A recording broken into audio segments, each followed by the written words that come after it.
Hello and welcome back. In this class, we are going to start executing our first program.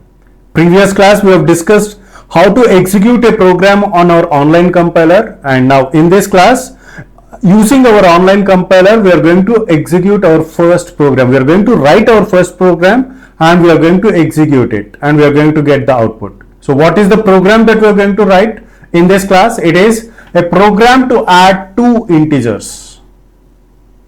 So this is the problem that we are having. This is the problem statement that we are having. What we have to do, we have to take two integers and we have to add those integers. And what we will do is we will display the output of the summation. So whatever the summation that we have done on the integers, so that result we are going to print on our screen. Okay, so let's start our program. So what I'm going to do is I'll write every line of code in this video. In the next coming videos, whenever we discuss about these programming problems, there I will just present the code and I will explain line by line. Now for your understanding, what I will do is I'll just type every piece of code. Now first what we have to do, the first is declare all the variables that are required for this program. So how many variables are required? So the same program we have discussed in our operators in C video. Okay, so in that lecture we have discussed the same program. The same we are going to execute here.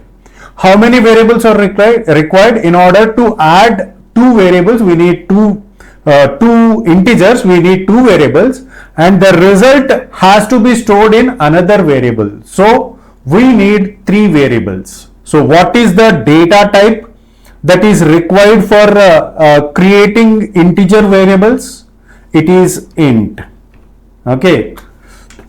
Okay, so let's click on it.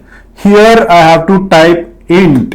This is the data type that is required. Let's name the variables. The variable we are going to take it as x and we will assign the value to this variable. So x is equal to, so I'll take what we'll do is same example we will do it.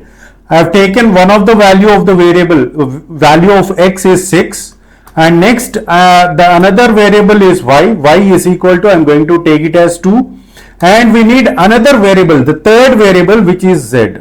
So are we going to assign anything to this z? No, not required, because the assignment is done in our next step. So all the variables are declared. The first step of our program has been done. So what is the next step? The processing, on which we are going to do our so this is the step upon which we are going to add two numbers and we are going to assign that addition to a variable. So what is that we have to give? It is z is equal to x plus y. So I am going to add x plus y, and that summation has to be provided to a variable called z. Now what is the syntax that we need to follow? Every statement, after completing every programming statement, we have to provide a semicolon so that the compiler will understand that this is the end of this particular statement. So for that we need to provide a semicolon. Now what we have to print? We are going to print the variable z, the value stored in z. So can you guess the value stored in z? So the value is going to be 6 plus 2, which is going to be 8. Now what is the function that is used for printing a variable or printing anything onto our screen? It is printf, and it has to be within the parenthesis. So as we have discussed, and if you want to print the value of a variable, what we have to do? In the double quotes, we have to put everything in the double quotes. And what is that we have to use?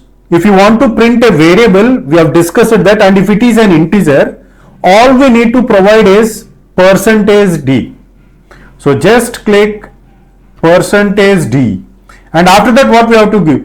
We have to give a comma, and we have to provide the name of the variable. So these concepts we have discussed in our printf video. Okay, what is the name of the variable? It is z. Now this is how the programs are to be written. We have to go step by step. think every possible step that is required to solve our problem. So if you are able to write the programs in this way, it is very easy for you to solve the problems that are given in your placement interviews, and also you can write your semester exams in an efficient way, and you can solve the gate problems very easily. So these are the advantages, and we are going to deal this course very slowly so that you can be familiar with other programs also.